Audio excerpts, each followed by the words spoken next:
Et vous êtes avec la bande AJM qui est de retour à l'arrobase avec Maxime Martini qui est en simultané vidéo sur www.gtmag.fr, le média automoto de Martinique, Guadeloupe et Guyane et des Antilles en général. Retrouvez chaque jour les experts cette fois et tout le sport avec RMC sur 107.1 et 107.3 FM.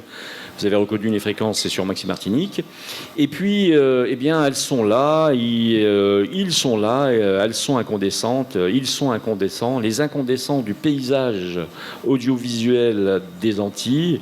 Ce sont nos chroniqueurs et nos chroniqueuses, elles sont jeunes, ils sont beaux. Je veux parler d'Andrea Tufano, par exemple. Allez, on l'applaudit bien fort. Allez, J'attendais. Voilà. Vanille de Mouliec, notre bretonne. Éléonore Théodose, qu'on voit un peu partout, hein, c'est vrai, Éléonore. Hein. Toujours. Ah oui. C'est bien, hein, toujours. Sur les médias, tout ça, tu fais ton job, quoi. C'est bien, c'est cool. Je fais mon job. Bah, c'est top. C'est important. Yona Namrit, qu'on peut applaudir bien fort. Merci aussi à Eric Rouget qui sera de retour la semaine prochaine, du coup. Et merci à Nicolas Aron. Bonsoir, On peut l'applaudir bien fort. Sex symbole. Nicolas, Notre homme de la situation. qui parle ce soir. C'est la semaine dernière, il n'a pas parlé. Là, ce soir, il parle. Ah bon? Il a une chronique. Il fait le bon élève ce soir. Ce soir, c'est un bon La élève. semaine dernière, il n'a rien fait en fait. Toute l'équipe est drivée par JM de la bande JM qui poursuit sa transformation physique grâce au fast paddling. Vous savez ce que c'est ou pas? Ah, il y a un coup de téléphone, du coup, c'est Eleanor, on t'appelle, je pense. Non, c'est pas toi? Alors, c'est quoi le fast paddling? Vous savez pas? Non. Eh bien, c'est un mélange de fasting et de paddle. Donc, vous mangez pas et vous jouez au paddle et vous perdez 15 kilos. Mais pourquoi tu penses à ça? Ben, c'est parce que je fais du paddle et que je fais un fasting, tout simplement. Okay. Pour perdre mon poids énorme. Donc voilà, tout simplement. Voilà. Donc je donne une nouvelle. Tu cherches à perdre en muscle? Oui, exactement. Je cherche à perdre en muscle. Comment tu sais, bon sang? Tu l'as vu peut-être, non? T'as vu la différence? Bon, bah c'est cool. Allez, merci à nos partenaires finaux de Crédit Mutuel Antilles-Guyane, Speedy Martinique, l'Arrobase, le restaurant dîner-spectacle du Casino Batelière Plaza, et son chef de cuisine Alain Trénois, qu'un jour on fera venir sur le plateau, je vous le dis, vraiment. C'est un chef belge qui nous fait très très bien manger. Il y a une soirée moule frites le jeudi soir qui est extraordinaire à l'Arrobase. Il faut essayer, 13,50 €. Ça vaut le coup quand même. Je sais tout, hein, je sais tout. Je fais mon travail du journaliste. Merci à Thierry de Crescenzo qui nous reçoit avec toutes ses équipes donc à l'Arrobase, et merci au Casino Batelière Plaza. Ce soir, si vous êtes d'accord, on reçoit un colonel de gendarmerie, et pas n'importe lequel, c'est Stéphane d'Allongeville. Nous parlerons de la patrouille équestre des gendarmes au diamant. Nous verrons quelles missions sont allouées à cette toute nouvelle patrouille équestre de la gendarmerie, donc au diamant. On verra ça tout à l'heure. Merci mon colonel d'être présent avec nous. Bonsoir. Ça me fait trop plaisir de vous avoir. On est toujours content quand on reçoit les gendarmes. On va parler de plein de choses grâce à Éléonore tout à l'heure. Merci à Emmanuel Octave qui sera là tout à l'heure et qui est à l'origine de Gonor. C'est avec la communauté d'agglomération du pays Nord, Martinique. Donc, nous verrons que l'enjeu est de renforcer l'attractivité avec cette nouvelle application du territoire et de dynamiser le commerce de proximité dans le nord de la Martinique. C'est bien, non? Très bien. Très intéressant. Ça, c'est de la bonne initiative aussi, quand même. De la bonne information, comme tu dis. Ça vaut la patrouille de gendarmerie au diamant. Hein. C'est du même académie, c'est vrai. Merci aussi à Michel Louis, président de l'association de la Yole Trinitéenne. Et oui, parce que Michel Louis sera là avec nous tout à l'heure, ça fait super plaisir. Et rappelez-vous, eh bien, la course d'Aïol cette année aura lieu du 15 au 25 juillet. Tu y seras, Éléonore?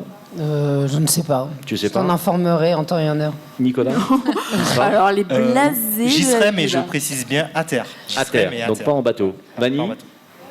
Certainement aussi. Sûrement. On n'est pas sur terre. Tu es assez yole, Vanille, hein, c'est ça? Comment? Tu es assez yole, je trouve. Non, tu es yole. Oui. Tu es yole. Oui, on peut dire ça. Andrea, tu y seras? Toute la semaine. Bon. vrai Iona? Ah, je crois que tu avais oublié encore. Trop de mémoire? Non, en fait, peut-être bien sur l'eau. Et mon colonel, est-ce qu'il y aura une mission peut-être? Alors à titre personnel déjà peut-être aller voir les Yoles, mais est-ce qu'il y aura une mission spéciale? Peut-être pas, mais la gendarmerie, certainement. Sûrement même, on peut dire même sûrement. Eh bien si vous êtes d'accord, on laisse la place la parole surtout à Éléonore, qui va nous présenter donc son invité de ce soir. Et oui, le colonel d'Allongeville, dont vous venez d'entendre la voix. Et puis, j'avais envie qu'on revienne un petit peu sur notre thématique originelle, c'est-à-dire les chevaux, mais pas les chevaux du capot, cette fois-ci, les chevaux que l'on met sous les jambes, les chevaux qui hennissent, le cheval passion. Là, j'ai un petit clin d'œil forcément pour Andrea, parce que je sais qu'elle va être ma co-animatrice là, sur ce sujet-là, bien évidemment. C'est sûr. Alors, pourquoi je vous reçois ce soir, colonel ? Eh bien, parce que vous êtes dans l'actualité. C'est depuis la mi-janvier que l'on peut retrouver des gendarmes à cheval sur les plages de Martinique. Mais il me semble que ça a déjà existé, c'est pas une première. Est-ce que vous pouvez nous rappeler un petit peu la genèse et la relance de ce beau projet ? Alors, historiquement, je crois qu'il y a once upon a time, une dizaine d'années, il y avait effectivement déjà des chevaux en Martinique avec des gendarmes. Nous, c'est un projet qui date de 2023, sous l'impulsion de notre général Vaquette. Et donc, tout a commencé plutôt même en fin d'année 2023, avec la formation de réservistes, dans un premier temps, donc pour devenir donc, des gendarmes de réserve. Et ensuite, nous avons commencé une formation pour les cavaliers début décembre. Alors... Mais ça, c'est pour les humains. Car la gendarmerie de Martinique n'a pas de chevaux à sa disposition. C'est ça, c'est la spécificité. Donc, nous avons fait preuve d'imagination et nous sommes allés au contact des centres équestres pour trouver des chevaux à disposition. Nous avons monté des conventions et donc certains centres ont répondu présent immédiatement. Je ne les nommerai pas. On peut pas faire de pub, peut-être ? On peut le faire. On peut le faire, Oui, on peut le faire. Donc, nous avons commencé un premier contact avec le centre Hippocampe en avril 2023 pour évaluer, parce que je reviendrai après sur la formation, mais avant de partir en formation, on détecte des cavaliers qui sont ou pas aptes à faire cette formation. Bien sûr. Donc, en avril 2023, j'ai fait tester 4 cavaliers. J'en ai gardé 3. Il y a un petit peu de perte en ligne avec quelques chutes. Donc effectivement, un cavalier s'est blessé, donc il n'est pas resté avec nous. Et ensuite, nous avons fait une deuxième séquence de présélection fin novembre, avec des réservistes qui avaient déjà un niveau conséquent donc en équitation, et d'autres gendarmes aussi qui venaient d'arriver sur la Martinique. Et in fine, nous étions 7 en début de stage. Nous avons terminé à 6, une escouade, et nous sommes donc 6 cavaliers maintenant formés. Excellent. Alors, pour revenir aux chevaux, vous dites qu'ils sont mis à disposition par différents centres équestres. Y a-t-il une race précise ? Comment ont été identifiés et les individus ? Parce qu'un cheval, ça a aussi un tempérament. Oui. Comment les a-t-on choisis ? Déjà, il faut qu'il aime les gendarmes, déjà. On avait quelques sucres dans les poches. Voilà.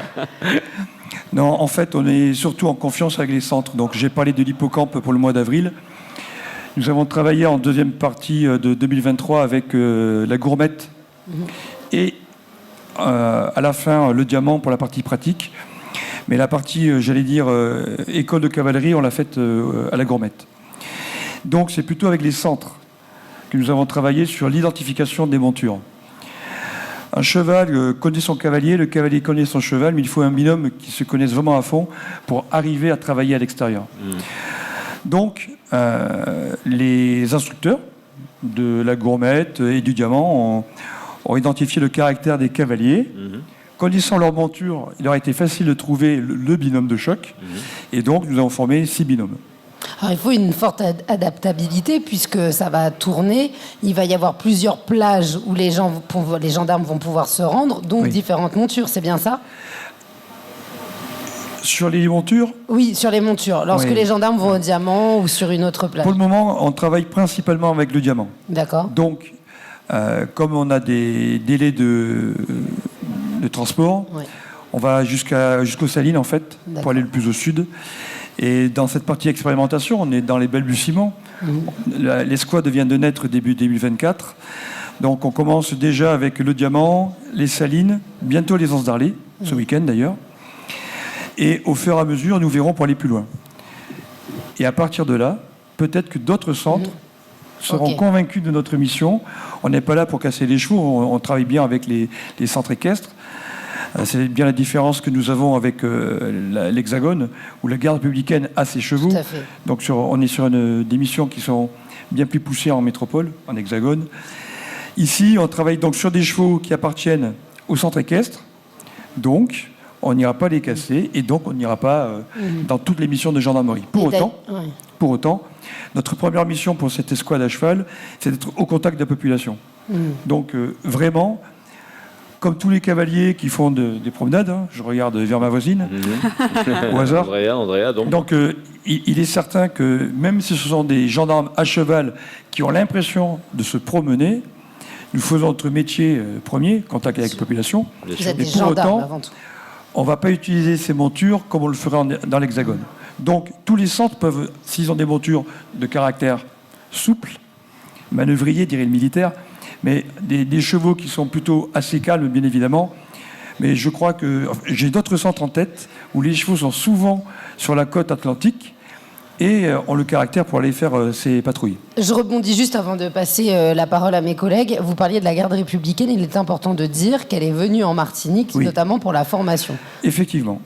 Si elle est venue avec l'orchestre en janvier, petite publicité pour mon chef. Oui, qu'on a vu un peu sur Facebook d'ailleurs. Tout à fait. C'était merveilleux. Donc avant la garde, effectivement, et leurs musiciens, nous avons eu un instructeur qui est venu pour faire la formation. Vous avez tout à fait raison.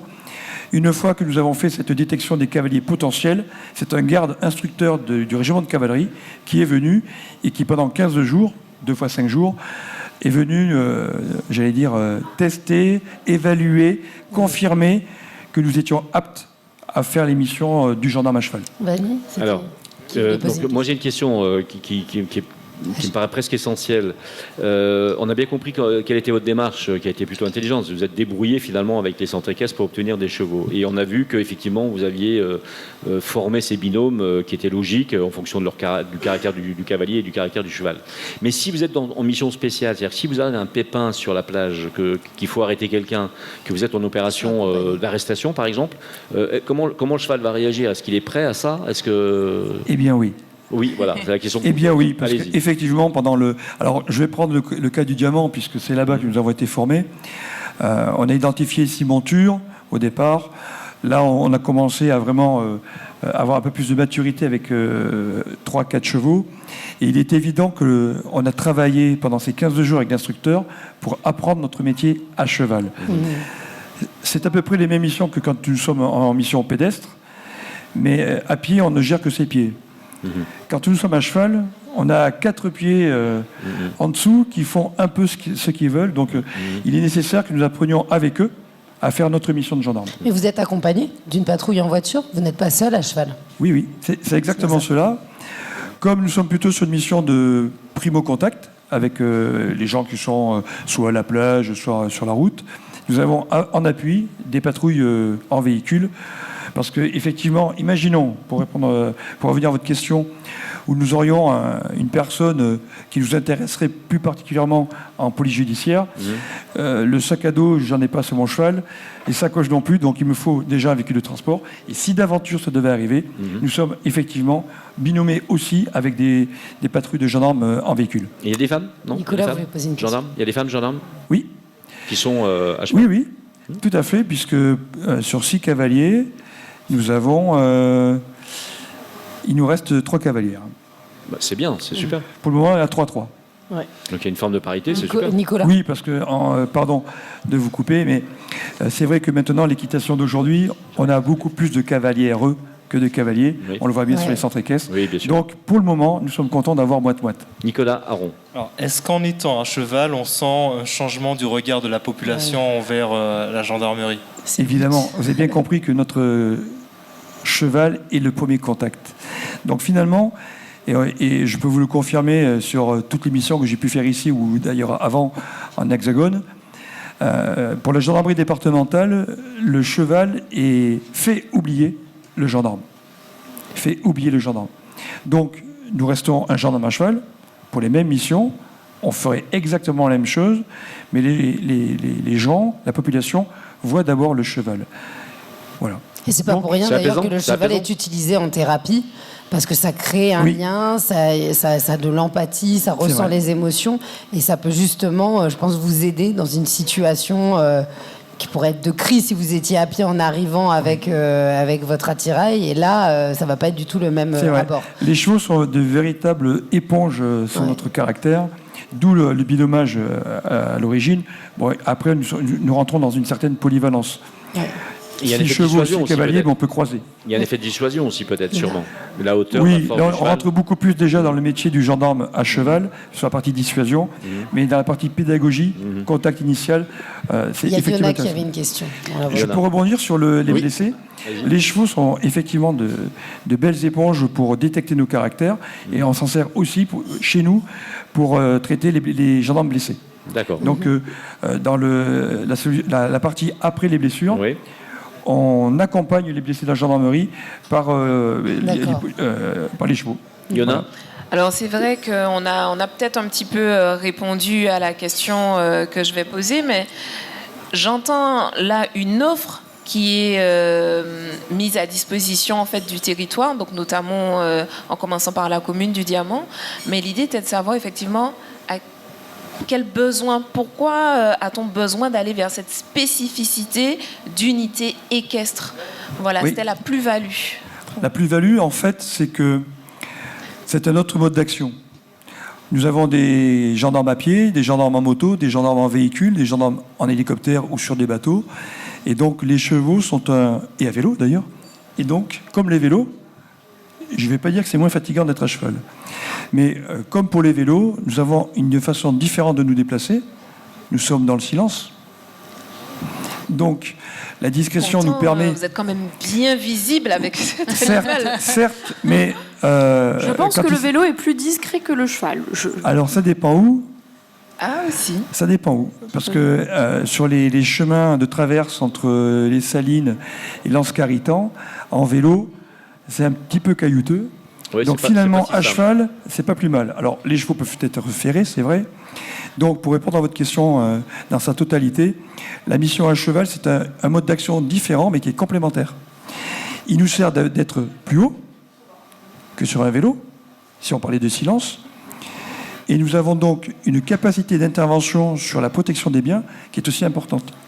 C'est pour cela que les patrouilles à cheval existent aussi dans l'Hexagone, soit avec la garde républicaine, soit avec des postes provisoires pendant les saisons estivales. Alors, Eleonore. on arrive malheureusement à la Eh oui, fin du ça passe temps vite. imparti, mais j'ai quand même une question pour faire le lien avec la nature de notre émission, qui est donc l'automobile, les moyens de transport et surtout la sécurité routière aussi. Et j'aimerais savoir, maintenant que vous avez pratiqué, que vous avez pu faire, c'est tous les 15 jours, c'est bien ça, les Oui, à peu patrouilles, près, oui. donc 1 à 2 fois par mois. Quel ressenti vous avez en tant qu'usager de la route sur un cheval? Est-ce que vous avez remarqué de la bienveillance de la part des automobilistes, des motos, des gens que vous pouvez croiser, même des piétons? Ou est-ce que, au contraire, des fois, on a encore envie de dire l'usager vulnérable est quand même maltraité? Oui. En fait, actuellement, peut-être parce que nous sommes encore dans les prémices, le cheval est traité comme le vélo. Les automobilistes oublient qu'il faut s'écarter des vélos. Et ralentir. Et donc, s'écarter de 1,50 m à minima des chevaux C'est bien quand de le rappeler. ils passent à notre côté. Principalement, l'itinéraire, c'est celui du Diamant, où là, on a vraiment fait pas mal d'évaluations. Les voitures sont surprises déjà de nous voir. Les automobilistes sont surpris de nous voir à cheval. Oui, D'habitude, ce qu'ils voient, ce sont l'habitude. des centres équestres qui se promènent. bien sûr, bien sûr. Donc, de loin, ils voient le cheval. Génial. Ils oublient le gendarme. Et quand ils se rapprochent, ils s'aperçoivent que dans le dos, il ne s'est pas marqué centre équestre, c'est marqué gendarmerie. Eh oui, eh oui. Et pour autant, là, c'est plutôt de la pédagogie de notre part. Il faut que nous apprenions à tous ces automobilistes que nous avons des gestes réglementaires, Oui. comme quand nous sommes à pied, pour faire écarter les gens de l'itinéraire. Bon. Et pour le moment, c'est vrai qu'on a toujours ces mauvaises habitudes comme pour les vélos. Les automobilistes, un certain nombre de conducteurs, on a les deux. Au Diamant, on a vraiment vu les deux. Ouais. Ceux qui vont ralentir, voire s'arrêter, alors qu'ils peuvent quand même passer à côté de nous à faible allure. Et on a quand même d'autres personnes qui oublient que le cheval peut dégainer un coup de pied et peut-être taper la carrosserie. Merci Boclonet d'être venu nous voir. Ce Est-ce sera qu'on bien a, on a une prochaine patrouille qui sera mise en place dans une prochaine ville? On peut déjà donner un nom ou pas? Ce dimanche, l'Aisance d'Arlay. Les Anses d'Arles ce Et dimanche. pour retrouver les informations potentielles, liées aux réservistes, où est-ce qu'il y a un site, y a-t-il Oui, une tout à adresse fait. précise Sur le site de la gendarmerie de Martinique, sur Facebook, on publie pas mal de fois. Et d'ailleurs, si je peux me conclure ainsi, on recherche encore des jeunes cavaliers D'accord. pour cet hiver, pour le Alors. mois de novembre, de façon à les former comme réservistes, puis comme cavaliers. Alors, Voilà. Et on recrute aussi des réservistes tout court. On Alors, si recrute vous, êtes, actuellement. si vous êtes âgé entre 17 et 40 ans et de nationalité française, si vous avez suivi je ne sais pas comment on dit, la JAPD, c'est ça? Oui, tout à fait. La les journées. JCD. Journée à On l'appel. l'appelle. Si vous êtes apte moralement, psychologiquement et physiquement, il ne faut pas avoir d'antécédents judiciaires. Si vous avez le niveau Gallo 5, c'est important. Vraiment niveau plutôt que détenteur du brevet fédéral. Voilà. Donc il y a quand même un numéro que vous pouvez appeler, c'est le 05 96 59 91 deux fois. C'est facile. 59 91 deux Et fois. on verra le Autrement, numéro défilé ainsi que quelques extraits vidéo. Voilà. D'accord. Autrement, recrutement.martinique@gendarmerie.intérieur.gouv.fr. Je fais juste une dernière remarque avant de se quitter parce que malheureusement on a perdu un petit peu de temps. Je voulais juste vous dire que vous avez finalement un sacré général quand même là, qui est quand même bien axé sur la communication en Martinique et qui fait pas mal d'actions finalement. On peut rappeler son nom? Le général Vaquette est polyvalent, omniprésent, c'est notre chef. Bon, eh ben super. On peut l'applaudir bien fort, notre colonel à nous, s'il vous plaît. On peut rappeler son nom, s'il te plaît, Éléonore? Alors j'espère, il ne faut pas que je l'écorche, d'Allongeville, colonel Voilà. d'Allongeville. Et vous êtes quand même responsable de la coordination des services de l'état-major, emploi, RH, soutien, finance et chargé de prévention de la gendarmerie de Martinique. Vous ne Et faites oui. pas que du cheval. Non, c'est juste de l'accessoire, le cheval. Multi-responsabilité. Oui. On fait la petite pause publicitaire. À tout à l'heure.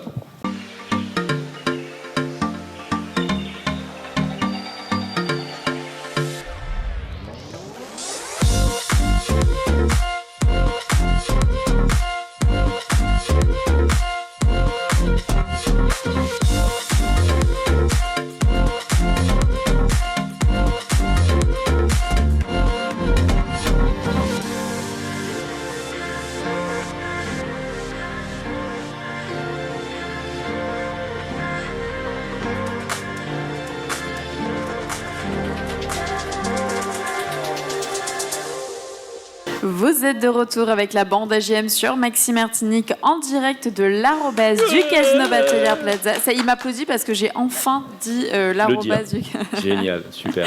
On retrouve JM et toute sa bande dans le grand talk show Automoto des Antilles. On remercie nos chroniqueurs et nos chroniqueuses, mais on remercie surtout nos partenaires Crédit Mutuel Antilles-Guyane, Speedy Martinique et ses 6 centres de réparation. Et merci à gtmac.fr, le producteur de cette émission. Jean-Marc, tu fais que des bêtises là. Non, mais c'est parce que j'ai ma voisine qui copie sur ma copie. Alors voilà, donc je suis pas content. Alors, donc on en reparlera tout à l'heure. De toute façon, c'est pas un souci. On est très heureux de recevoir Emmanuel Octave, qui est à l'origine de l'application GoNord avec la communauté d'agglomération, je vais le dire en fait, d'agglomération du pays Nord Martinique. On voit ensemble avec lui l'enjeu, finalement, les enjeux. Celui particulièrement de renforcer l'interactivité du territoire et de dynamiser le commerce de proximité. Et c'est Iona qui nous présente. Exact. Voilà. En fait, On te laisse parler ce coup-là. Hein. voilà, je le La garde, pauvre. j'ai le micro, Seigneur. Ouais, non. En fait, c'est vrai que lors des dernières émissions, vous avez commencé, j'ai envie de dire, cette main tendue vers le nord. C'est Et vrai. je me suis dit que c'était peut-être intéressant, effectivement, de continuer. C'est souvent les zones qui sont un peu laissées de côté. C'est vrai. Et donc, j'ai eu la merveilleuse opportunité de rencontrer Emmanuel D'accord. avec son projet. Alors, à replacer un petit peu, il y a un projet, un appel à manifestation de Cap Nord Oui. qui est venu, donc par rapport au projet GoNord Martinique. Oui. Et c'est vrai qu'Emmanuel, lui, a souhaité répondre à cet appel à projet avec son produit qui est Créocard. Emmanuel, est-ce que tu peux nous en dire plus, s'il te plaît? Déjà, bonsoir à tous. Bonsoir. Bonsoir. Alors Bonsoir. oui, comme Yona l'a dit, donc, le projet s'appelle Créocard. L'application en tout cas s'appelle Créocard, mais c'est un projet qui est développé par GoNord. Alors Créocard, c'est quoi? C'est une application mobile gratuite qui permet de centraliser et stocker toutes ces cartes de fidélité. Et le projet communautaire que nous portons au sein de GoNord, c'est un projet communautaire à destination des commerçants du Nord, dans le but d'aider les commerçants à mieux fidéliser leur clientèle à travers un outil numérique de fidélisation. Exact. En fait, c'est un outil supplémentaire à l'attractivité du territoire. C'est vrai que le plus souvent, quand on va parler du Nord, on va plutôt quelquefois bouder un petit peu ce Nord, retourner vers le centre ou encore les autres communes limitrophes, Lamentin, voire Saint-Joseph. Et là, l'idée, c'est de vraiment reconnecter avec les commerçants qui y sont, peut-être même aussi, pourquoi pas, les commerçants qui veulent aussi ouvrir d'autres structures et venir alimenter ce Nord, ce serait l'occasion et je suis très heureuse en fait de vous présenter le produit d'Emmanuel parce que en quelque part c'est aussi une alternative, il y en a d'autres, mais c'est une alternative pour remettre cette visibilité sur les commerçants, n'est-ce pas, hein? C'est un petit peu ça. Tout à fait. C'est une alternative. Donc, alors, c'est vrai que nous avons un côté où on travaille essentiellement avec des artisans et puis des commerçants de proximité. Donc, nous avons un aspect conseil auprès d'eux, donc sur la partie fidélisation, mais aussi sur la partie communication. C'est vrai que les commerçants du Nord souffrent de manque de visibilité, de notoriété. Et c'est vrai que ce projet a pour mission essentiellement de les aider à mieux fidéliser leurs clients, mais aussi à augmenter leur visibilité sur le territoire nord et aussi sur le territoire centre et aussi au sud. Ok, donc en fait, qu'on soit bien d'accord, il y a vraiment deux versants. Le côté professionnel, donc où vous allez amener effectivement toute cette expertise en termes de conseils, également pouvoir les accompagner par rapport aux différents abonnements, par rapport à l'activité aussi, hein, tu parlais d'artisans, mais aussi ce versant usager, où l'usager n'a pas besoin d'être domicilié au niveau du Nord, ni forcément d'aller faire ses courses au niveau du Nord pour avoir des avantages. Et je parle d'avantages. Est-ce que tu peux un petit peu plus préciser pour nous quels sont les bienfaits à utiliser CryoCard? Quelle est la plus-value? Alors, la première plus-value, c'est d'alléger son portefeuille, hein, c'est d'avoir toujours ses cartes de fidélité sur soi.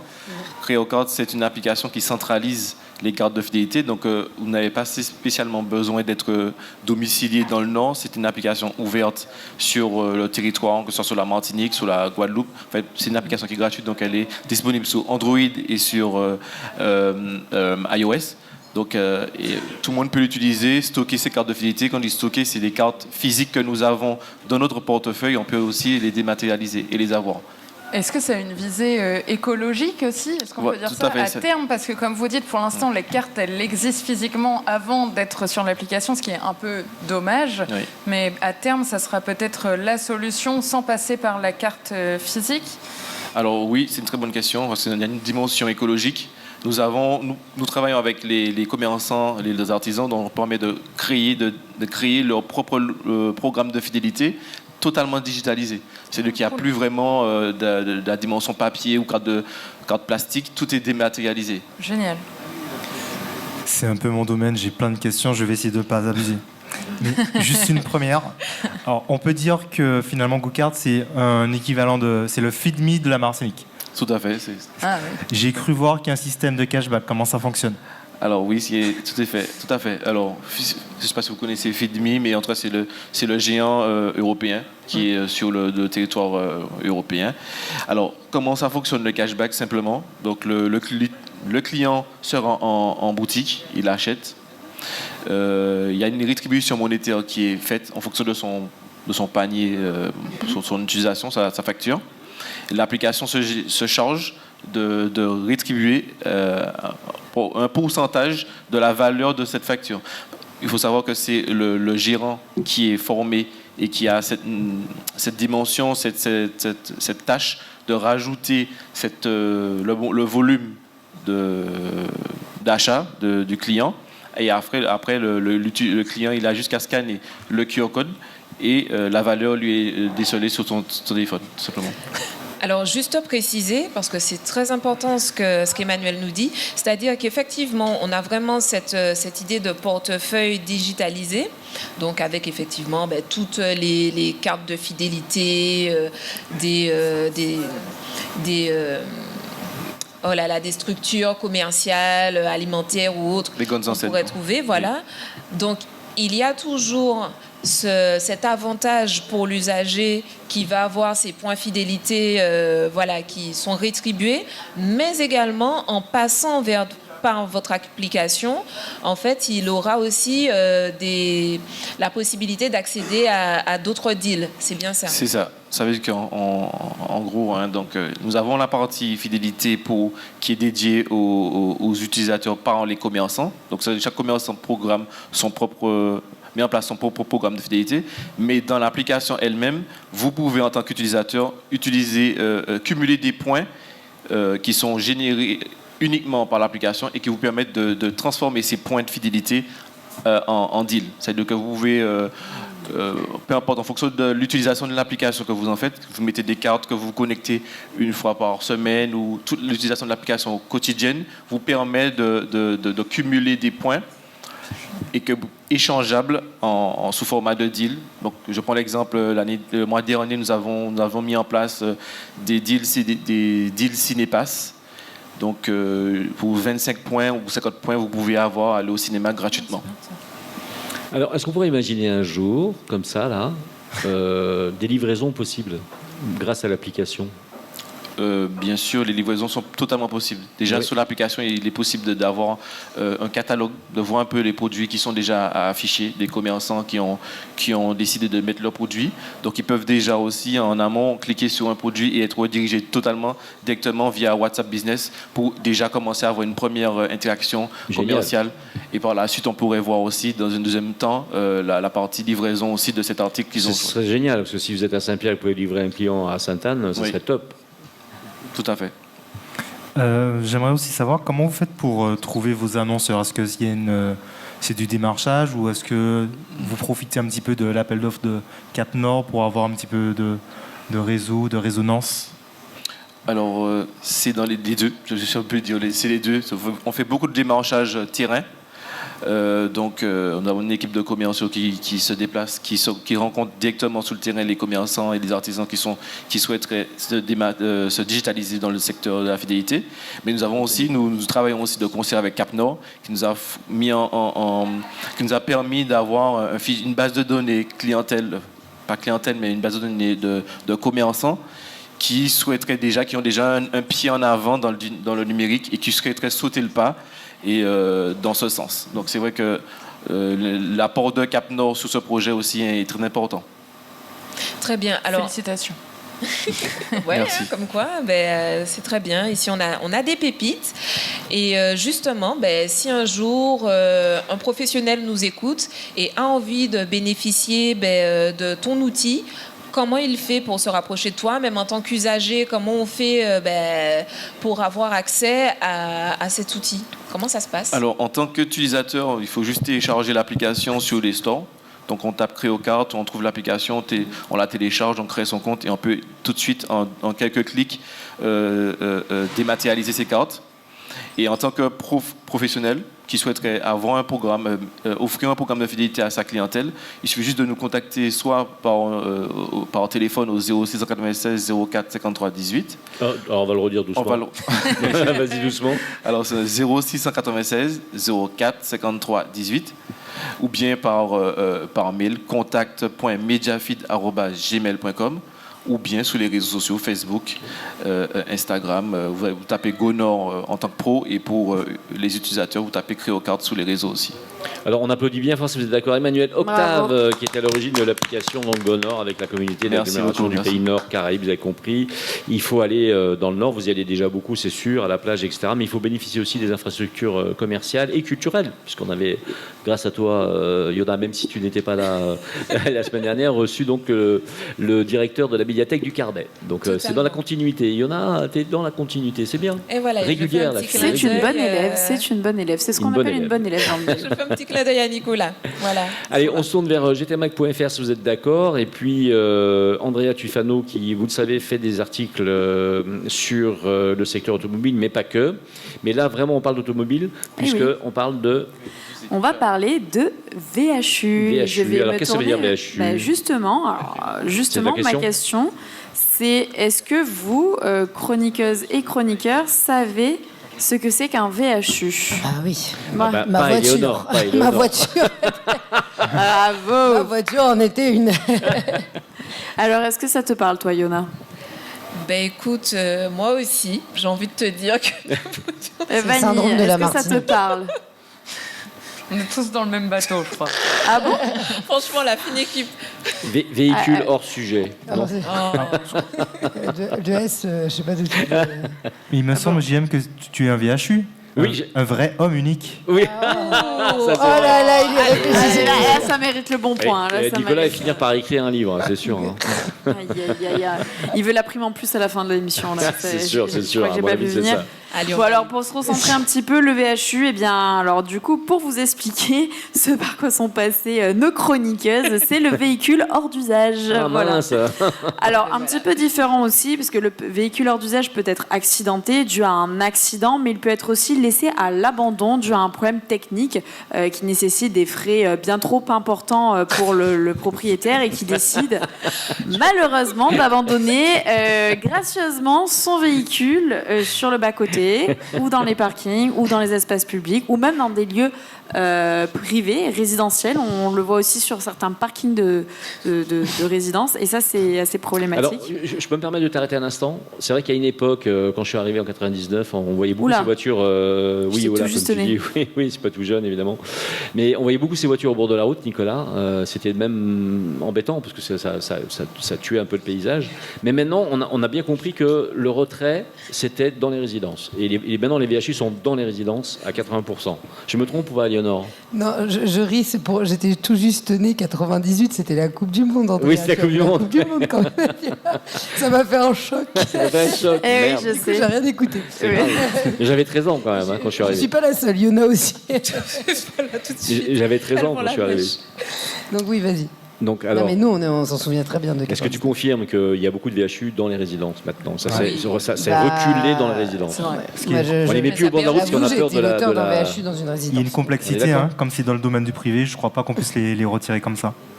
En plus, Eh bien, apparemment, alors ça, c'est à vérifier, mais si le véhicule est certifié à l'abandon sans avoir bougé sur la place sur laquelle il est stationné sur un certain laps de temps, on peut effectivement faire appel à certains organismes. Mais c'est là où, en fait, tout est la complexité. C'est bien évidemment, bon là, on parle aussi, il y a du juridique dedans, sur un espace privé, sur un espace public. C'est pas les mêmes acteurs qui vont pouvoir Totalement. avoir un impact Intervenir, là-dessus. Et justement, les VHU, en fait, aujourd'hui, sont classés comme des déchets qui sont dangereux, conformément au code de l'environnement. Et en vertu de cette réglementation, tout détenteur d'un VHU est tenu de le remettre à un centre VHU agréé par la préfecture, au fin justement de pouvoir le valoriser et d'arriver à ses fins. paroles. Mais c'est vrai qu'il y a la difficulté parce qu'à l'époque, il y avait la fourrière. Il n'y en a pas en Martinique. Il faut Il n'y en a préciser qu'en Martinique, il n'y a pas de fourrière. Et justement, là est tout le challenge et tout l'enjeu. C'est que depuis 2018, l'organisation TDA-VHU est chargée de mettre en place le programme d'action avec les constructeurs automobiles également en Martinique pour résoudre le problème de l'abandon des véhicules hors d'usage, donc les VHU. Les concessions, vous voulez dire. Les Sur concessions. les espaces publics et les espaces privés. Et il faut savoir qu'à ce jour, on est à plus de 11 000 VHU qui ont été pris en charge et recyclés par l'association. Donc c'est quelque chose qui marche très bien. Même... C'est vrai qu'il y a eu des vrais efforts de faire. Il y a eu énormément d'efforts et ça, il faut on le voit que c'est une souligner. volonté politique aussi, hein, quand même. On voit bien qu'en fonction des communes, la volonté y est plus ou moins. Hein. On a vu des communes vraiment se réveiller là-dessus et faire la chasse vraiment au VHU. D'autres sont beaucoup plus... Eh bien, alors ça, c'est vrai parce que la responsabilité de gérer les VHU abandonnés incombe d'abord, dans un premier temps, la police municipale, sauf dans les cas des donc à la mairie. sites dont la surface de stockage dépasse les 100 mètres carrés, où la compétence relève alors de l'ADL. Donc, en fait, c'est vraiment un process qui est compliqué, mais il ne faut absolument pas abandonner cette démarche parce que déjà, il y a au-delà du côté esthétique de ça gâche le paysage, qui est quand même un enjeu proéminence sur une île touristique. Un enjeu majeur. C'est surtout pour les dégâts environnementaux et de santé sanitaire, parce que ça dégage énormément de métaux dangereux, d'animaux aussi à risque infectieux. Il y a beaucoup de risques infectieux. Donc tout ça, au-delà du côté esthétique, il faut voir le côté aussi bien-être, santé publique. Donc c'est vraiment important, et c'est justement dans ce cadre que TDAVHU fait un très bel effort et fait exactement son travail et intervient pour transférer le véhicule. Il y a un agacement aussi, Andrea, des habitants des résidences, parfois il y a 3, 4, 5 véhicules complètement à l'abandon. Parfois c'est vraiment terrible dans une résidence. Parfois on a une super résidence et c'est pollué par ces véhicules. Et tu sais que le pendant de ça, c'est les bateaux hors d'usage. Il y a aussi ça. Alors ça, c'est encore un autre problème. Il y a eu toute une campagne il y a quelques mois, justement, d'enlèvement des bateaux hors d'usage. Ça existe parce que pour les mêmes raisons, d'ailleurs, que tu cites, pour un risque environnemental. Même pour une coque, mais aussi pour... on a déjà vu certains bateaux, notamment... pendant le Tour des Yoles, qui subissent certains dommages et qui sont justement... ils coulent, tout simplement, ils coulent. Alors déjà, après, il faut avoir le matériel nécessaire et la volonté de sortir ce bateau de l'eau et de ne pas le laisser périr au fond de la mer. Si c'est possible, parce que c'est pas forcément toujours possible, mais c'est vrai qu'on voit aux Trois-Îlets aussi, pas aux Trois-Îlets, oui, aux Trois-Îlets, il y a certains bateaux aussi on voit les mâts qui sortent en plein milieu de la rade et on se dit mais... Est-ce que personne veut prendre la responsabilité financière de Donc c'est vraiment un sujet, et la mairie de Fort-de-France met vraiment un point d'honneur aussi à traiter ce genre de thématique, et c'est beau aussi de mettre en avant les efforts faits, de ne pas toujours... pointer du doigt le négatif. Alors bravo à TDAVHU qui fait déjà une très belle intervention. En tout cas, en 20 ans, ça a vraiment changé. Je trouve que la Martinique a vraiment évolué de ce côté-là. Après, je pense que la répression, malgré tout, elle est importante sur le plan des VHU. Je pense que la répression policière est importante, c'est-à-dire les amendes qu'on peut mettre pour les propriétaires de ces véhicules, qui franchement s'en foutent royalement. Il faut dire les choses comme elles sont. Ils laissent leur voiture et ils s'en foutent. Donc voilà. On a terminé cette partie-là, c'est ça que tu voulais me dire? Bon, d'accord. Eh bien, on fait une petite pause publicitaire. Moi, on a une technicienne, je veux dire, c'est derrière là, elle rigole pas. Hein. Je peux vous dire qu'on se fait engueuler. On fait la petite pause publicitaire. Bravo, Andrea, merci. Avec plaisir. Pour les VHU, on reviendra la prochaine fois pour le traitement des pneus peut-être. Et on peut le voir ces articles déjà sur gtmac.fr. Exactement. On fait la petite pause publicitaire. À tout de suite.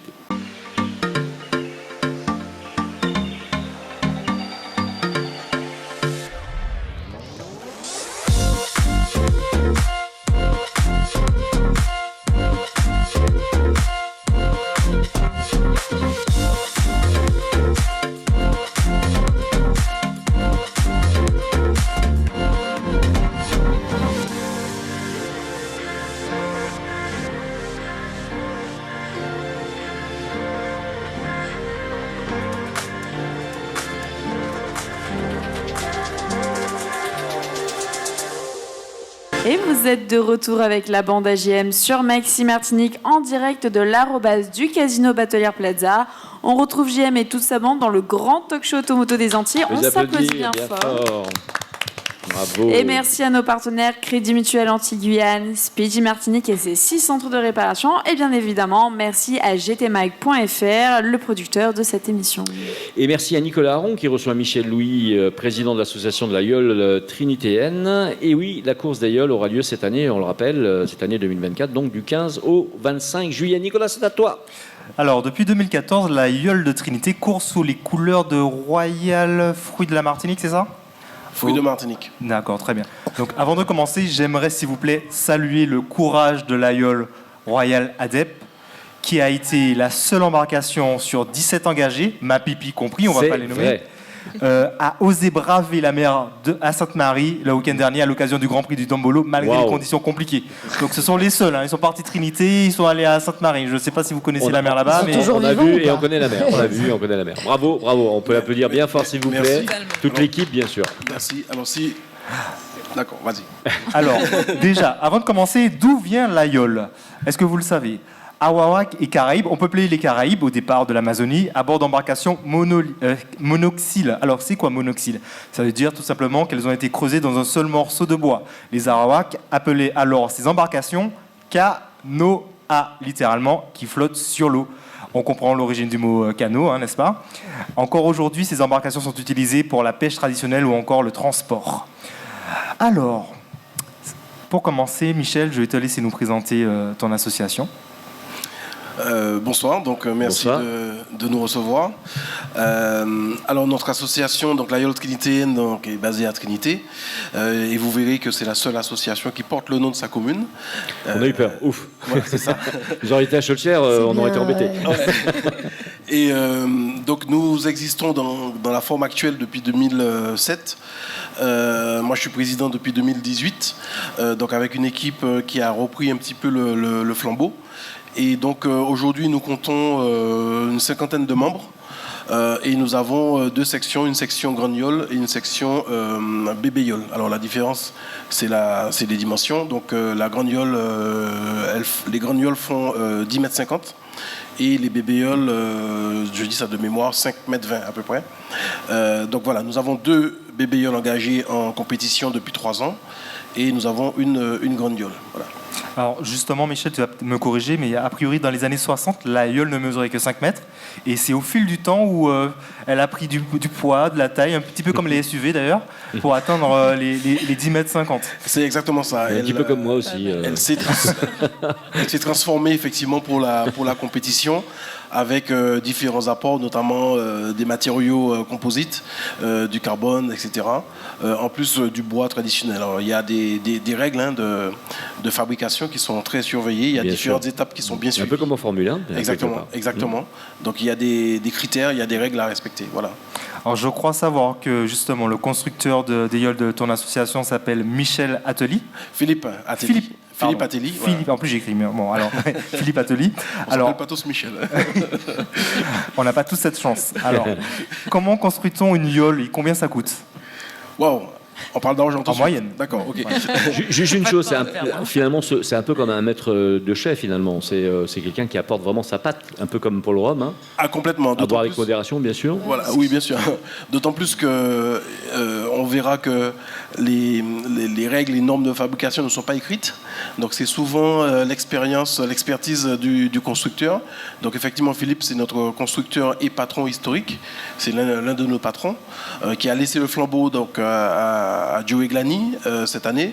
Et donc une YOL, alors ça prend à peu près entre 3 et 4 mois à fond, je veux dire. Et ça coûte, une YOL finie. En état de naviguer, on est sur 26-28 000 euros. D'accord. Ah ouais, quand même. Oui, voilà. Ah, c'est quand même conséquent. Hein. C'est conséquent sur un budget associatif. Ouais. Mani ? Vous dites qu'il n'y a pas de règles dans la construction des YOL, mais quand il s'agit du tour des YOL, par exemple, les YOL ne sont pas examinées avant. Donc il doit bien y avoir des règles quand même qui dictent un petit peu quelles sont les conditions à réunir pour pouvoir faire cette compétition.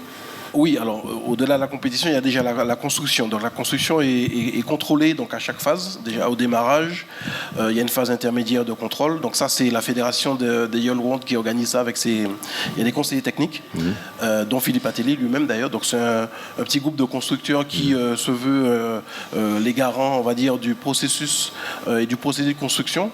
Il faut qu'il y ait un équilibre, il faut que tout le monde soit au même niveau. En fait. Exactement.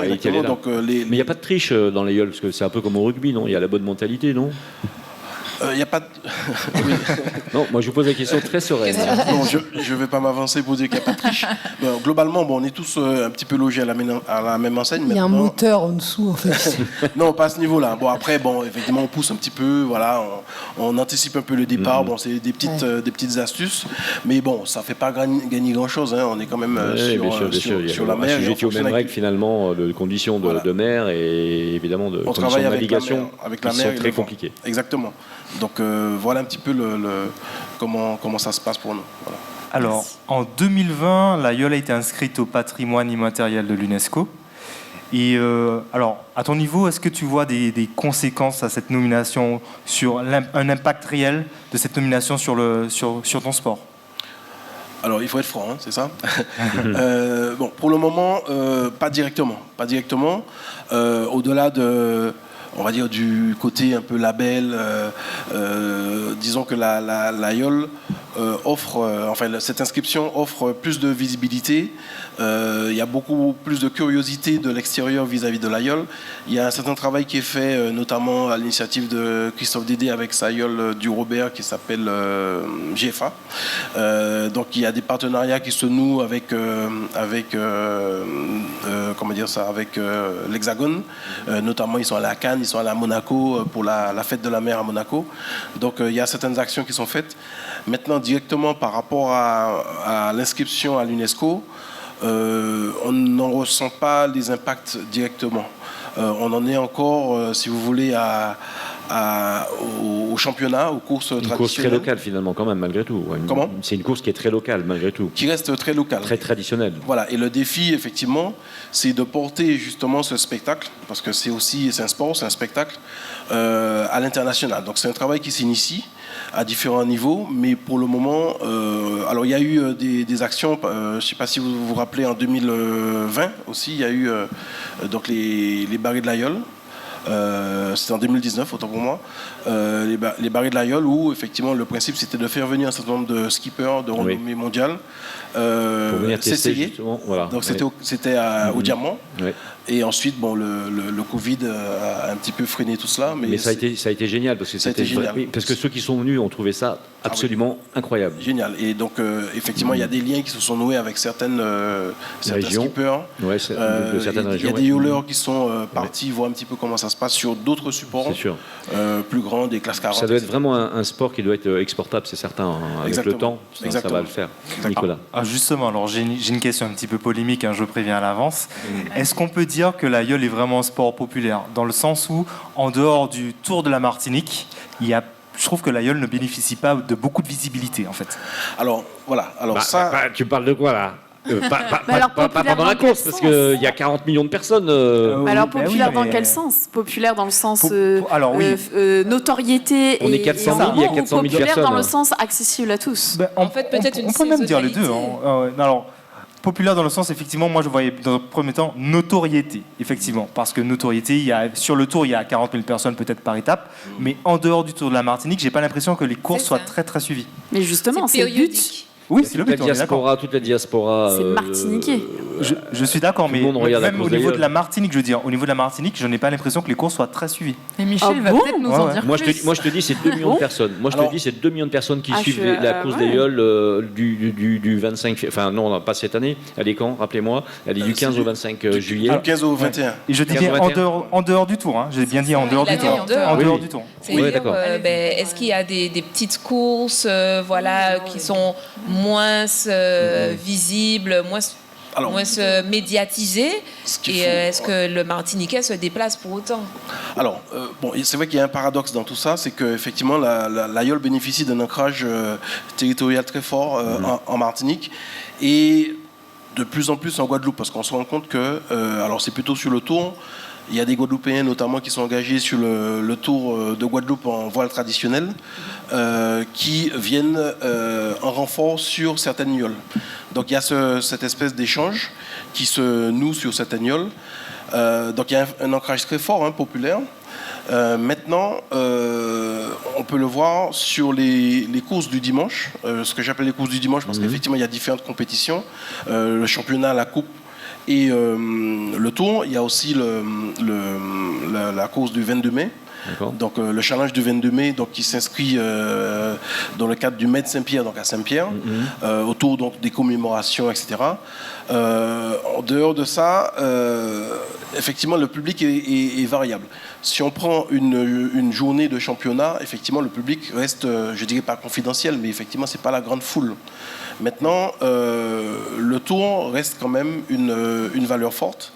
On a une visibilité internationale, notamment avec Internet. Voilà. Oui, bien sûr, on est suivi un petit peu partout. Et ça, c'est le plus. Ces dernières années, c'est le plus. Les réseaux sociaux. On ne compte pas uniquement sur les diffusions directes je ne citerai pas la chaîne. Non, on peut le dire, c'est pas méchant. Non, parce qu'en fait, il y a un partenaire historique qui est Martinique Première, bien sûr. qui suit le tour, notamment sur les directs. Mais en dehors de ça, on a des drones, on a beaucoup d'images qui sont diffusées à l'international. Donc effectivement, le paradoxe, c'est qu'on a un potentiel de visibilité sur un sport authentiquement martiniquais.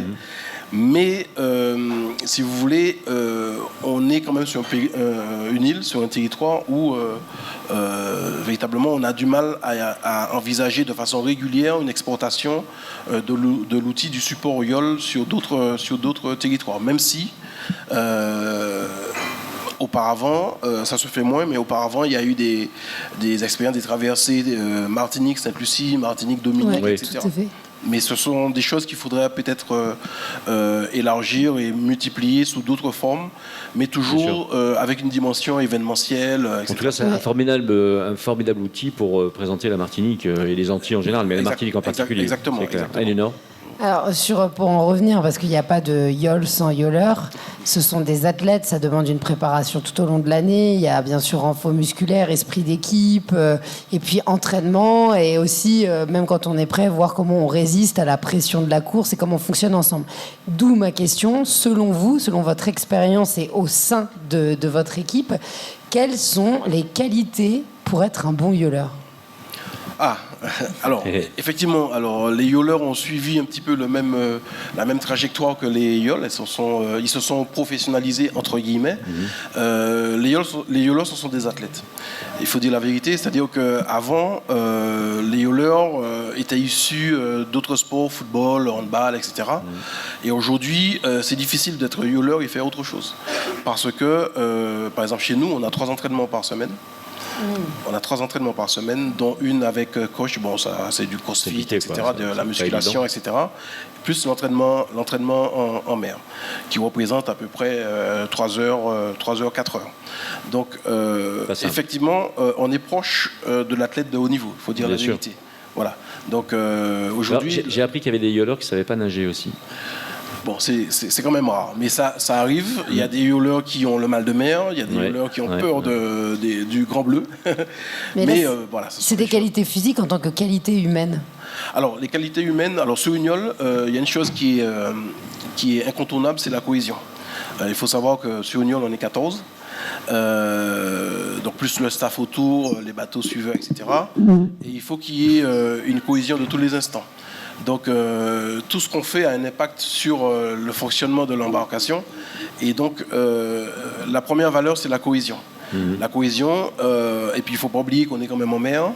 Donc il y a ce qu'on appelle le patron. Donc alors, généralement c'est le barreur, mais ça tend à changer. Ça peut être le manœuvre d'écoute, etc. Mais généralement c'est le patron barreur. Qui joue le rôle de capitaine. Donc effectivement, il y a une autorité qui s'exerce et qu'il faut observer. Sinon, on va au dessalage. Une toute dernière petite question. Selon quelques indiscrétions, il se pourrait que la prochaine... ce serait une femme qui prendrait la tête de la Fédération des YOL Rondes de Martinique. Est-ce que vous avez entendu parler de cette rumeur ? Il s'agirait d'Isabelle Malborous. Et une petite réaction rapidement sur cette possible nomination. En plus, elle a des chances d'y arriver en plus. Oui, alors c'est pas une confidence, puisque en fait, donc il y a une liste dont je fais partie, voilà, donc présentée par Isabelle Mabourou, qui est issue de l'association Caracoli du Robert, qui a présenté une liste, et cette liste a été validée par le conseil d'administration de la Fédération des YOL Rondes en vue de l'élection donc à l'Assemblée Générale qui aura lieu le samedi 27. Donc là, on y est tout près là. On est tout près, donc oui, c'est une liste unique, c'est la seule qui a été enregistrée. Donc, Alain Richard, le président actuel, ne se représente pas. Voilà. Donc cette liste a toutes les chances, si tout se passe bien, on va dire, d'être à la tête de Mais c'est génial, une femme à la tête de la course des YOL, c'est fabuleux. Et elle ne sera pas seule, puisqu'il y a donc la trésorière, c'est une femme, la secrétaire générale, c'est une femme. C'est royal. Donc on a une forme de parité. Je ne sais pas si c'était voulu, mais en tout cas, naturellement, nous sommes ravis de cette situation parce que on voit que historiquement, les femmes ne sont pas comment dire ça, elles sont autour de l'aïeul, Oui. mais elles ne sont pas forcément aux responsabilités. Là, les choses Avancent, évoluent, avancent. elles prennent des responsabilités, c'est vrai. Nicolas. Alors, tu as dit, JM, tu as dit que c'est royal. Je dirais que même que c'est royal fruit de Martinique. Oui. Si vous voulez devenir yoleur ou si vous voulez intégrer l'association de la Yole de la Trinité, si vous voulez simplement supporter la Yole, plusieurs moyens, Facebook, Instagram, Twitter, Snapchat, avec l'Aïeul Trinitéenne. L'Aïeul Trinitéenne, facile à trouver. tout simplement. Merci. Alors, les femmes sont très présentes quand même dans le sport et dans le sport automobile aussi, parce que si on regarde les Zaza, les deux Zaza, enfin les trois Zaza, il y a beaucoup de femmes aussi à la responsabilité, directrices de course souvent, commissaires de course, directrices de course, les femmes prennent le pouvoir. Alors, évidemment, pas encore à la présidence, il y a encore des hommes à la présidence en ce moment, mais un jour ça viendra. Ça viendra, c'est obligé, c'est trop génial. Voilà. Est-ce qu'on est d'accord? Est-ce qu'on applaudit notre cher invité Nicolas? On peut l'applaudir bien fort. On recevait donc Michel Louis, président de l'association des Yoles, de la Yole Trinité N. Et on rappelle que la course donc, a lieu du 15 au 21 avril et non pas du 15 au 25. Voilà, le Tour des Yoles. Voilà. Moi j'ai mis 3 jours de plus. Bon, voilà, c'est une programmation exceptionnelle par rapport au JO. Il y a le gendarme était là tout à l'heure. Effectivement, il vous a expliqué qu'il y a tous des enjeux de sécurité, etc. Donc il faut que les forces soient en nombre sur la période pour le Tour. Allez, on souhaite une super course des Yoles et puis à vos équipes aussi. Merci beaucoup. Espérons que vous ayez du résultat. Si vous avez, d'ailleurs, que vous en ayez ou pas, revenez nous voir pour nous en parler. On reviendra avec sans plaisir. problème. Ça serait top. Grâce à Nicolas. Je surveille ça de très près. Allez, super. Merci. Nickel. Vous étiez avec la bande AJM qui était de retour à l'arrobase avec Maxime Martini qui est en simultané vidéo sur gtmac.fr. Retrouvez-nous chaque vendredi soir dans l'émission, Andrea. Bah oui. À 18h, c'est le nouvel horaire. Et puis, une fois tous les 15 jours, vous pouvez venir dîner à l'arrobase et assister à l'enregistrement de l'émission. C'est quand même pas mal, hein. Pardon ? Le mardi. Oui, j'ai pas dit, j'ai dit quelque chose. C'est précis, faut pas qu'ils viennent le vendredi. Non, ça tombe, il y a des milliers de gens le vendredi. Rendez-vous pour le rendez-vous du talk show le vendredi. Voilà. Si vous voulez venir dîner avec nous, c'est le mardi soir, c'est ça, une fois tous les 15 jours. Exactement. Voilà, exactement. C'est bien. Merci Léonore. On remercie nos partenaires, le Crédit Mutuel Antilles-Guyane, fidèle partenaire, le Crédit Mutuel Antilles-Guyane. Fidèle. Et il repart pour une nouvelle saison. Donc on est très contents d'ailleurs. Et on est très heureux. Donc on est très heureux de les avoir avec nous. Ils viendront dans l'émission bientôt pour présenter un petit peu leurs produits. Merci à Speedy Martini qui a renouvelé aussi. Merci à l'arrobase, le restaurant dîner spectacle du Casino Batelière Plaza. Et merci à Thierry de Crescenzo de nous recevoir dans ce magnifique lieu. Merci au colonel de gendarmerie Stéphane Ballongeville, pour pas dire de bêtises, comme je prononce mal l'anglais. Nous avons parlé de la patrouille équestre des gendarmes du Diamant. Et nous avons vu que leur mission était vraiment sympathique. Tu avais envie de revenir sur l'interview, là. Tu as mis un futur dans ta phrase. C'est reparti pour un truc. Oui, j'étais reparti pour eux, effectivement. En tout cas, c'était très instructif. Et autour de nous, on a des cavalières expertes. Surtout. Évidemment, Andrea, qui a une petite surprise bientôt, là, on dit rien. Presque, on peut dire ou pas? On n'a pas le droit de dire. Perdu en plein milieu de l'Atlantique, mais tout va bien. Ouais, d'accord. Donc, on a un animal à 4 pattes au milieu de l'Atlantique. Et Éléonore, qui est une super cavalière aussi. Oui. Je ne fais pas la même chose. Moi, je suis cavalière loisir. D'accord, mais c'est quand même. Je suis cavalière en forêt, moi. Je rêve en regardant les oiseaux. Et pendant ce temps, Nicolas fait de la gueule. Alors, détrompe-toi parce que j'étais à la Gourmette de 5 ans à 5 ans et demi. C'est pas mal quand même, 6 mois. Il sait mettre une selle. Écoute, Nicolas, je t'invite à revenir de nouveau à la Gourmette. En fait, c'est le seul qui venait à la Gourmette. C'est le seul qui venait à la Gourmette faire du cheval avec des rames. Donc on lui a dit non, on a dit on arrête, on va le mettre au yole. Le cheval contre la yole, je suis désolée, mais le cheval gagnera toujours.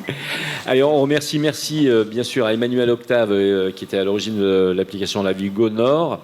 Et puis, rendez-vous la semaine prochaine si vous êtes d'accord. Oui ou non? Super. Avec plaisir. À la semaine prochaine. Eh bien, excellente soirée à tous, bon week-end et à la semaine prochaine. Donc, à vous tous. À très vite. Bye bye.